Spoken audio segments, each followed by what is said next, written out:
They were already halfway up the driveway when I saw them, my brother, smug as ever, flanked by our mother, both wearing matching grins. Behind them, a moving truck idled, engine growling like a warning.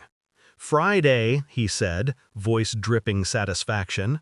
"We had the house signed into my name. You're out." I smiled, just slightly, the kind that unnerves people who don't yet know why. "You really think I'd let that happen?" I asked. He laughed, that careless kind of laugh people give before the fall.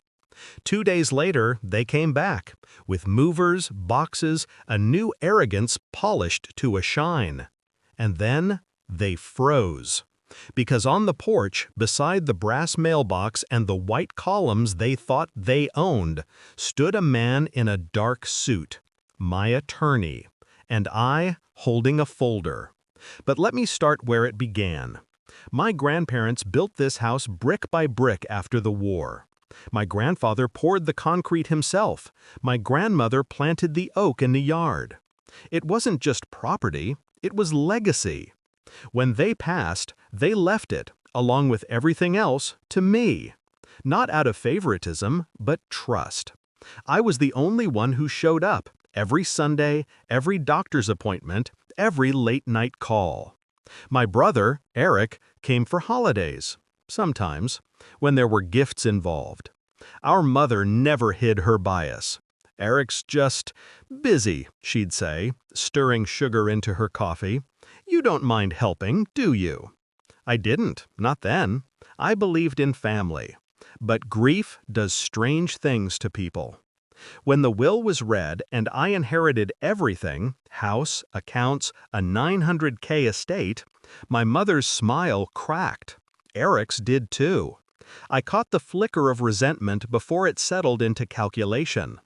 That's when I moved the assets. Quietly. A living trust. Legal, airtight, invisible. Just in case. Months passed without much noise, a few strained calls, polite at best. Then small things started to change. Mom asking about the deed for insurance purposes. Eric dropping by to check on the place. I played along. But then I saw the paperwork. A copy left half-folded on the kitchen counter after their visit. My name scratched out. Eric's scrawled in. They hadn't even bothered to hide it well. That night, I didn't sleep. I didn't cry either. I just sat at the dining table, hands folded, and started planning. It took a week. I transferred the property title out of my individual name and into the trust officially, through my lawyer, Mark. The trust's name, the Oak Foundation. It sounded respectable enough. I also had the will refiled, reflecting the trust as the legal owner. Every document stamped, notarized, sealed. Then I waited. The call came 3 weeks later.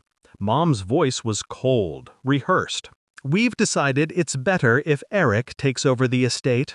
You can find somewhere smaller, Dia." I let her finish, didn't interrupt. "That's fine," I said calmly. "Do whatever you need to." She mistook silence for surrender. So when they arrived with the movers, I was ready. They expected tears, pleading, maybe a scene. Instead, they got Mark. Tall, calm, legal authority dripping from his tone as he handed over a single sheet of paper. "Before you proceed," he said, "you should review the ownership documents." Eric frowned, eyes darting across the paper. I watched the color drain from his face. This says the property's owned by a trust?" "That's correct," Mark said. "My client is the trustee, which means you have no claim." Mom's voice trembled. "But the deed—" "The deed you forged," Mark cut in smoothly. "Already reported." Silence. Only the sound of the movers shifting awkwardly on the gravel. Eric's jaw tightened. "You think you can just—" "I didn't think," I interrupted. "I planned." He stepped toward me. "You always thought you were smarter." I smiled again. "No, I just never underestimated how low you'd go." Mark handed him another paper. Notice of investigation, property fraud, attempted forgery, both under review.